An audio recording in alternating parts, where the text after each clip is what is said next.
Lalagyan ko ng rete sa aking mukha para di na malaman ang tunay na naganap na ikaw at ako ay hindi na. Wow!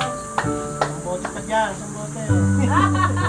And then sa'yo pang pangangiti para di halata.